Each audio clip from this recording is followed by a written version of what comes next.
मित्रांनो नमस्कार, पुन्हा एकदा आपले स्वागत आहे. मित्रांनो, शिक्षकांसाठी एक मोठी बातमी. सक्तीच्या सेवानिवृत्तीची शिक्षकांना धास्ती. शिक्षकांना नोकरी वाचवण्यासाठी 6 टीईटी देण्याची संधी. सर्वोच्च न्यायालयाने दिलेली मुदत 31 ऑगस्ट 2027 पर्यंतच आहे. जाणून घ्या सविस्तर बातमी व्हिडिओच्या माध्यमातून. त्याकरता हा व्हिडिओ शेवटपर्यंत पहा. मित्रांनो, आपण चॅनलला अजूनपर्यंत सबस्क्राईब केलं नसेल तर सबस्क्राईब करा, व्हिडिओला लाईक करा. सोबतच ही मोठी बातमी आपल्या सर्व मित्र व परिवाराला सुद्धा शेअर करायला विसरू नका. तर मित्रांनो, इयत्ता 1ली ते 8वीच्या वर्गातील शिक्षकांना 2 वर्षात टीईटी उत्तीर्ण व्हावी लागणार आहे. उत्तीर्ण न होणाऱ्या शिक्षकांवर सक्तीच्या सेवानिवृत्तीची कारवाई केली जाईल असे सर्वोच्च न्यायालयाने स्पष्ट केले आहे.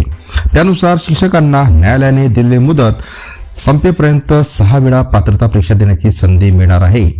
महाराष्ट्र राज्य परीक्षा परिषदेच्या माध्यमातून 2026 या वर्षात जून आणि डिसेंबर महिन्यात टीईटी घेतली जाणार आहे. दुसरीकडे केंद्रीय माध्यमिक शिक्षण मंडळाद्वारे देखील केंद्रीय तथा राष्ट्रीय शिक्षक पात्रता परीक्षा घेतली जाते. केंद्र सरकारच्या शाळांमध्ये इयत्ता 1ली ते 8वी पर्यंतच्या वर्गावरील शिक्षकांसाठी ही परीक्षा आवश्यक आहे. शिक्षकांना या परीक्षेचा देखील पर्याय आहे. आता 8 फेब्रुवारी 2026 रोजी सीईटी घेतली जाणार आहे. त्यासाठी सध्या अर्ज भरण्याची कार्यवाही सुरू आहे. सर्वोच्च न्यायालयाने शिक्षक पात्रता परीक्षा उत्तीर्ण होण्यासाठी दिलेल्या मुदतीत शिक्षकांना 3 सीटीईटी देण्याची संधी मिळणार आहे. टीईटी असो की सीटीईटी यापैकी कोणतीही एक परीक्षा शिक्षकांना मुदतीत उत्तीर्ण व्हावी लागणार आहे.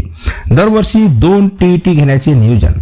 मित्रांनो, दरवर्षी वर्षात एकदाच टीईटी म्हणजे शिक्षक पात्रता चाचणी व्हायची, पण आता जून व डिसेंबर अशा 2 वेगवेगळ्या परीक्षा घेण्याचे आमचे नियोजन आहे, जेणेकरून उमेदवारांना जास्तीत जास्त संधी मिळेल. आता नोव्हेंबरमध्ये टीईटी झाली, त्याचा निकाल जाहीर झाल्यानंतर जून 2026 मध्ये पुढील परीक्षा होईल. 1 सप्टेंबर 2027 पर्यंत 3 टीईटी होतील असेही नियोजन आहे. पुन्हा भेटूया मित्रांनो नवीन अपडेटसह पुढच्या व्हिडिओमध्ये. धन्यवाद.